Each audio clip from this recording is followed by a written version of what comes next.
এই দড়িটা দেখতে পাচ্ছেন, এই দড়িটাই হচ্ছে আমাদের ভারত বাংলাদেশ সীমান্তের কাঁটাতারে বেড়া। দেখুন, আচ্ছা, এটার ওইদিকে আমরা পারবো না যেতে, যেহেতু আমাকে নিষেধ করলো। সে হিন্দিতে কথা বলতেছে, তার কথা বুঝতে পারছে না সেরকম। আর ওইদিকে হচ্ছে মেঘালয় রাজ্যের ডাউকি শহর। দেখুন সব পাহাড়, আর আমরা এখন ইন্ডিয়ান নদীতে। এই হলো বাংলাদেশের পতাকা, এই হলো ইন্ডিয়ার পতাকা, আর এখানে নেই কোনো সীমান্তের কাঁটাতারে বেড়া। বাংলাদেশ এবং ভারতের মধ্যে এই একটাই সীমান্ত যেখানে ভারতের বিএসএফ আর বাংলাদেশের বিজিবির সাথে প্রতিনিয়তই দ্বন্দ্ব, তর্ক বিতর্ক সব সময় হয়ে থাকে। এই সীমান্ততে না আসলে আপনি কখনোই বুঝতে পারবেন না ভারত বাংলাদেশ সীমান্তের আসলে যে দুভাগ হয়ে গেছে, এখানে আসলে বোঝাই যায় না যে ভারত বাংলাদেশ সীমান্ত দুই ভাগ হয়ে গেছে এখানে। মানে আপনি যে কখন ভারতের মধ্যে ঢুকে যাবেন আপনি নিজেও বুঝতে পারবেন না। যতগুলো প্রোডাক্ট আপনারা নেবেন না কেন সব ইন্ডিয়ান প্রোডাক্ট, যেগুলো আপনারা কিনবেন চকলেট থেকে সব কিছু ইন্ডিয়ান প্রোডাক্ট। পাহাড়টি দেখতে পাচ্ছেন, এটাই সেই মেঘালয়, ভারতের মেঘালয়ের পাহাড়। দেখুন এত সুন্দর লাগছে, না অসাধারণ। দেখুন। সো হোয়াটসঅ্যাপ গাইজ, মিস্টার স্বাধীন, welcome to new blog video. তো রাইট নাও আমি আছি এখন সিলেটে, আর আজকে আপনাদেরকে দেখাবো যে সিলেটের জাফলং। আজকে আপনাদেরকে খুবই কম খরচে, আজকে আমরা লোকাল মানুষদের সাথে লোকাল বাসে করে আজকে খুবই কম খরচে আজকে আমরা জাফলং জিরো পয়েন্টে যাব, এবং আপনাদেরকেও দেখাবো যে কিভাবে যাওয়া যায়। আপনারা চাইলে আপনারাও এইভাবে যেতে পারবেন, এবং আপনারা এখান থেকে অটোতেও যেতে পারবেন, যেটা অটোর ভাড়া মোটামুটি অনেকটা বেশি, যেহেতু এটা হচ্ছে সিলেটের একদম মাজার শরীফ, যেটা হচ্ছে শাহজালাল মাজার শরীফের গেটের এখান থেকে আপনি অটো পেয়ে যাবেন। এই অটো থেকে আপনারা মোটামুটি 1500 টাকা 2000 টাকা এরকম ভাড়া চাইবে আপনার কাছে, মানে জাফলং পর্যন্ত যাইতে, মানে জাফলং পর্যন্ত যাইতে, এবং আপনাদের কিছু কিছু স্পট ঘোরাবে, ওটা দিয়ে আবার 2000-এর উপরেও হয়ে যেতে পারে এরকম। তো যাক, আমরা আজকে একদম লোকালভাবে যাব, লোকাল বাসে করে। তো এখান থেকে আমাদের এখন সুগানীঘাট বাস স্ট্যান্ডে যেতে হবে, ওখান থেকে আমরা বাস ধরতে পারবো। আমরা রিক্সাতে উঠছি, যেটা হচ্ছে সুগানীঘাট পর্যন্ত আমরা যাব, যেটার ভাড়া পড়ছে 40 টাকা।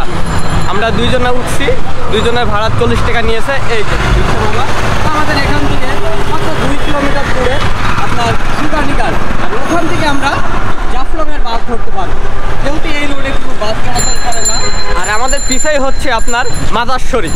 মাজার শরীফের এখান থেকে আপনারা যদি বাসে যেতে চান তাহলে আপনাকে মাজার শরীফের এখান থেকেই সুগানীঘাটে যেতে হবে, ওখান থেকে আপনারা জাফলংয়ের বাস পেয়ে যাবেন। জাফলংয়ের বাস পাইছি।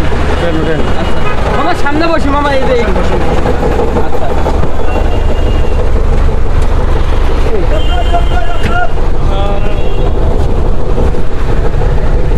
তো ফাইনালি আমরা আর কি রিক্সা থেকে নেমে তাড়াতাড়ি করে বাস পাইছি। এখন আমাদের মোটামুটি এখান থেকে আপনার 1 ঘন্টা 30 মিনিট মতো সময় লাগতে পারে, আর আমরা একদম বাসের সামনে বসছি যেন আপনাদের সুন্দর মতো সব ভিউগুলো দেখাতে পারে।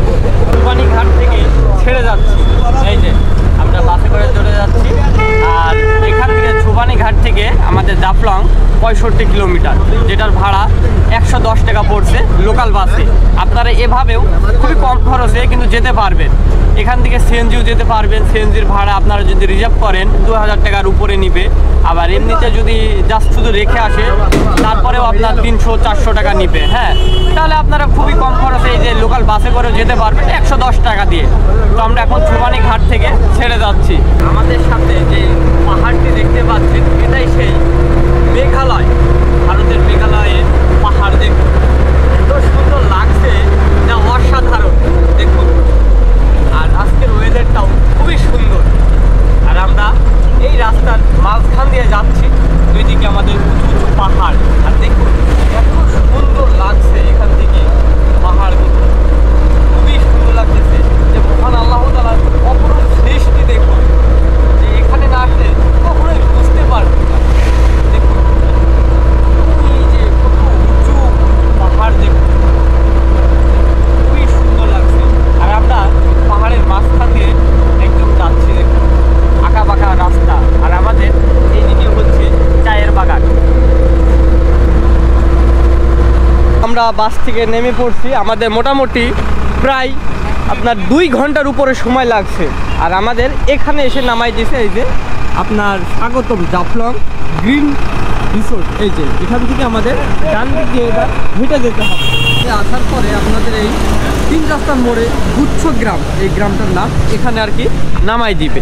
তো আপনাদের যারা বাসে আসবেন তাদের এই গুচ্ছ গ্রামের নাম না বললেও হবে, কারণ তারা যদি বলেন যে আমরা জাফলংয়ে যাব তাহলে বাস ড্রাইভাররা ঠিক আপনাকে এই জায়গাতে নামাই দিবে।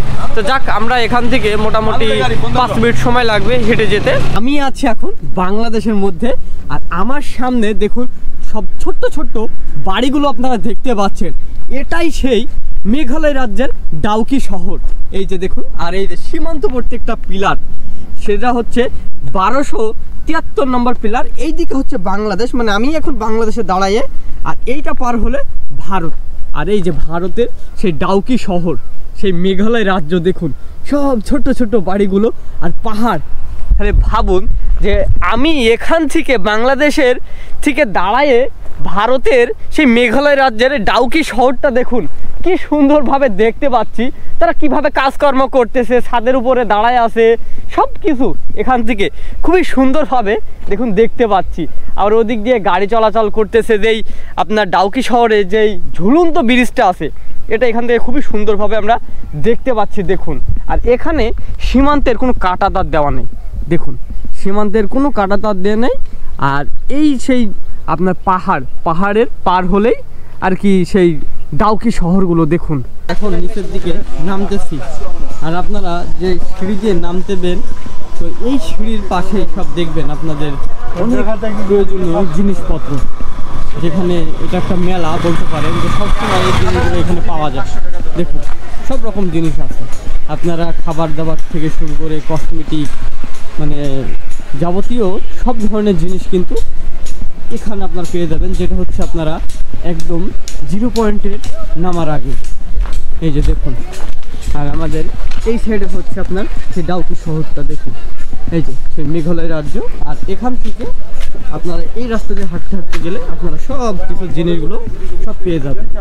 তবে এখানে আরেকটা মজার বিষয় হলো, এইখানে সবগুলো কিন্তু মোটামুটি ইন্ডিয়ান জিনিস পাওয়া যাবে। ইন্ডিয়ান থেকে আপনারা অনেক কিছু আছে এখানে ইন্ডিয়ান জিনিস। দেখুন যে সরাসরি একদম যতটুকু আপনি সিঁড়ি বেয়ে নেমে যাবেন, সব পাশাপাশি এরকম দোকান, সব আর সব ইন্ডিয়ান প্রোডাক্ট। এখানে সব রকম আপনার যা যা নেবেন সব দেখবেন Indian product, Indian chocolate, Indian আপনার সাবান, শ্যাম্পু, সব কিছু এভরিথিং। নিচের দিকে নামতেছি, দেখুন পাথরের রাস্তা, মানে পাহাড় কেটে কেটে এই রাস্তাগুলো তৈরি দেখুন। আর উপর থেকে দেখুন যে এত সুন্দর ভিউ দেখুন। আর এখানে সব থেকে মানে দুঃখজনক বিষয় হলো যে এত পরিমাণ রোদের তাপমাত্রা, যে এখানে ছাতি না নিয়ে আসলে খুবই বিপদে পড়ে যেতাম। তো খুবই ভালো একটা দিক যে মনে করে আমি ছাতিটা নিয়ে এসেছি, সেজন্য একটু রোদের স্বস্তির একটু খুবই কম পাচ্ছি দেখুন। আর এখান থেকে এই যে আমরা মোটামুটি দেখুন অনেক উপরে ছিলাম, তো এখন আপনার পাহাড় বেয়ে নেমে আমরা একদম নিচে 0 পয়েন্টের কাছে চলে আসছি। এই যে দেখুন, আর এখানে অনেক দোকান আছে, খাবারের দোকান, অনেক কিছু কেনাকাটার জন্য আপনারা অনেক কিছু পেয়ে যাবেন। এই যে দেখুন। তো গাইস, আমি আছি এখন জাফলং। এই যে দেখুন কি ভিউ একবার দেখুন। আর আমি এখন পাথরের মাঝখানে দাঁড়ায় আছি দেখুন একবার। আর আমার চারিদিকে শুধু পাথর আর পাথর দেখুন। আর আমার এই যে পাশেই সেই ভারতের মেঘালয় রাজ্যের ডাউকি শহর দেখুন। এই যে সেই ঝুলন্ত ব্রিজটা আমরা এখান থেকে দেখতে পাচ্ছি। আর আমি এখন পাথরের মাঝখানে দাঁড়ায় আছি দেখুন। জাফলংয়ের মেন 0 পয়েন্ট এবং মেন ভিউ পয়েন্ট দেখুন। আমাদের সামনে উঠতেছে ইন্ডিয়ার পতাকা দেখুন। আর এই হলো বাংলাদেশের পতাকা, এই হলো ইন্ডিয়ার পতাকা। আর এখানে নেই কোনো সীমান্তের কাঁটাতারে বেড়া দেখুন। আমাদের সামনে বিএসএফ দাঁড়ায় আছে, ওই যে দেখুন বিএসএফ, বিজিবি, এখানে সবাই দাঁড়ায় আছে। আর এই যে নদীটা দেখতে পাচ্ছেন, এটা হচ্ছে ভারতের থেকে চলে আসছে এই নদীটা দেখুন। আর এদিকে হচ্ছে সব বাংলাদেশের পর্যটক, এগুলো বাংলাদেশের মানুষ গোসল করতেছে। আর ওই দিকে হচ্ছে ইন্ডিয়া।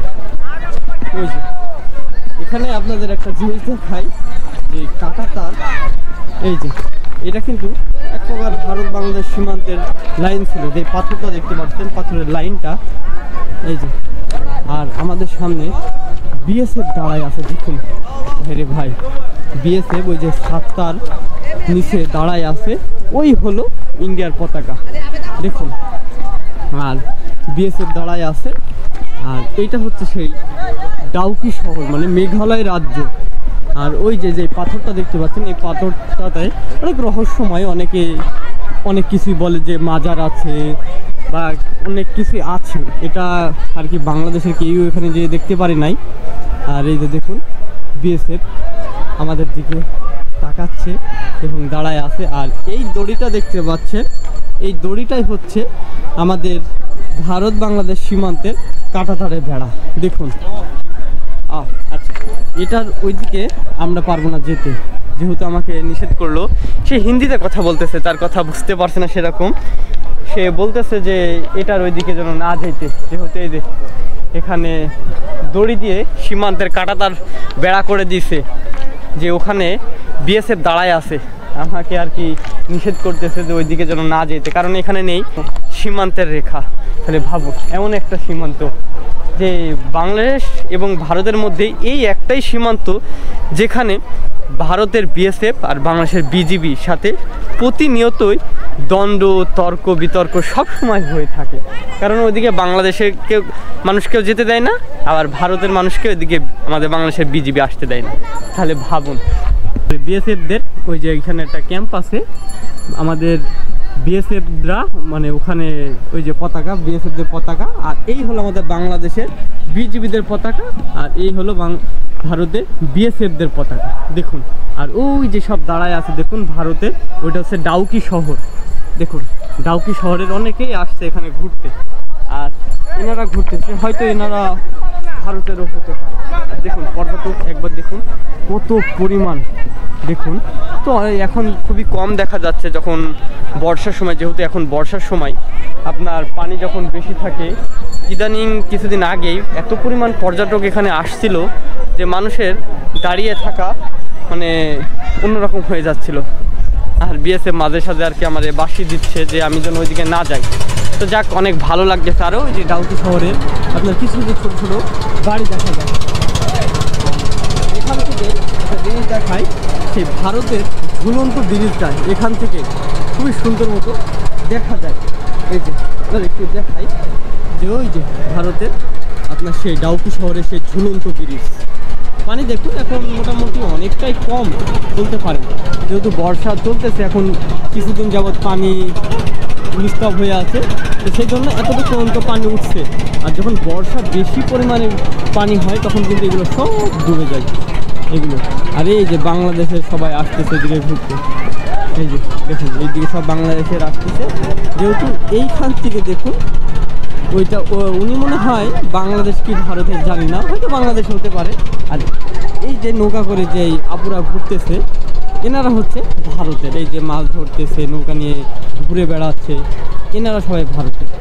আসলে এই সীমান্ততে না আসলে আপনি কখনোই বুঝতে পারবেন না ভারত বাংলাদেশ সীমান্তের আসলে যে দুভাগ হয়ে গেছে। এখানে আসলে বোঝাই যায় না যে ভারত বাংলাদেশ সীমান্ত দুই ভাগ হয়ে গেছে এখানে। মানে আপনি যে কখন ভারতের মধ্যে ঢুকে যাবেন আপনি নিজেও বুঝতে পারবেন না, যে আমি এখন ভারতের মধ্যে দাঁড়ায় আছি কিন্তু আমি নিজেই বুঝতে পারছি না। অনেকেই আছে এই যে সব গোসল করতেছে, সব ভারতের মধ্যে ঢুকে পড়ছে সব। এই যে যেমন ওই যে নৌকা চালায় আসতেছে, ওরা কিন্তু আবার এইদিকে আসতেছে, ওরা ওইদিকে ঘুরতেছে ডাউকি শহরের আপনার ওইদিকে সব দেখুন। তো যাক, অনেক ভালো লাগলো। এই যে এই সীমান্ত সব বাংলাদেশিরা সব এদিকে ঘুরতেছে। এখানে বলতে পারেন একটা মিলন মেলা, ভারত বাংলাদেশ সীমান্তের মিলন মেলা। যে ডাউকি শহরের অনেক আত্মীয় আছে এখানের, তো এনারা আসে এখানে দেখা করে, আবার ডাউকি শহরের এখানে আসলে ওনারা দেখা করে।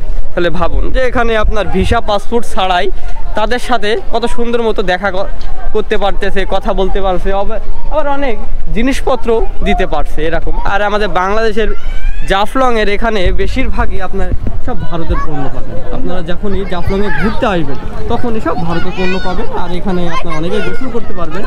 এই যে লকার আছে, লকারে আপনারা জামা কাপড় রেখে, যেটা লকারে 50 টাকা বা 100 টাকা করে নিচ্ছে। আবার এই যে নৌকা নিয়ে আপনারা এই নদীটাতে একটু ঘুরতে পারবেন। এই যে যেটা আপনার 100 টাকা 50 টাকা করে নিয়ে এই নদীটা এগুলো ঘুরতে পারবেন। আবার এখানে খুবই এখন যেহেতু পানি অনেকটা ঘোলা, কিন্তু যখন পানি স্বচ্ছ থাকে মানে পরিষ্কার, তখন কিন্তু নিচের পাথরগুলো খুবই সুন্দর মতো পরিষ্কারভাবে দেখা যায়।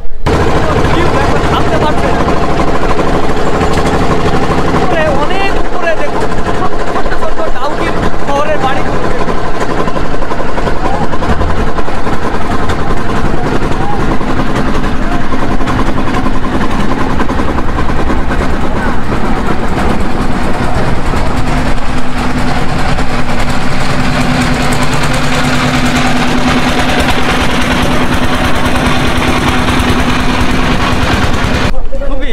দারুণ লাগতেছে দেখুন। ওই যে আমাদের সব বাংলাদেশের বাড়িঘর, ভারতের বাড়িঘর দেখুন।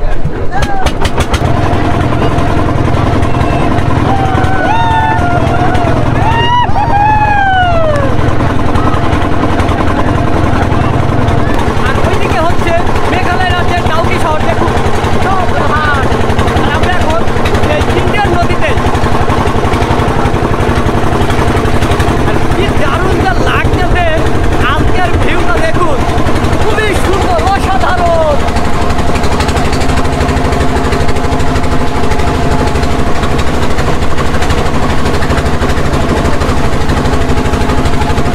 আজকে আমরা সিলেট 0 পয়েন্ট ঘোরা শেষ করছি। আজকের এই ব্লগটা আমরা এখানে শেষ করে দিচ্ছি। আর ব্লগটা যদি ভালো লাগে অবশ্যই আমার চ্যানেলটি সাবস্ক্রাইব করবেন। আর যারা ফেসবুক পেজ থেকে দেখতেছেন অবশ্যই আমার ফেসবুক পেজটি ফলো করবেন। আর এই একটা মাত্র সীমান্ত, যেখানে নেই কোনো কাঁটাতারে বাড়া, নেই কোনো সীমান্তের রেখা। কারণ আপনারা যারা আসছেন তারাই জানেন যে এই জাফলং এবং ভারতের মেঘালয় রাজ্যের ডাউকি শহরে আপনারা যারা আসেননি তারা একবার হলেও এখানে এসে ঘুরে যাবেন। আর যারা আসছেন তারা তো জানেনই, অবশ্যই আপনারা একটু কমেন্ট করবেন। আর এই যে দেখুন শুধু পাথর আর পাথর, দেখুন চারিদিকে কি সুন্দর, অপরূপ সৌন্দর্য লাগতেছে দেখুন। আর এই সাইডে হচ্ছে আপনার পাহাড় দেখুন। এই যে তো যাক, অনেক ভালো লাগলো। তো এই ভিডিওটা আমরা এখানে শেষ করে দিচ্ছি। তো সবাই ভালো থাকবেন, সবাই সুস্থ থাকবেন, সবাইকে ধন্যবাদ।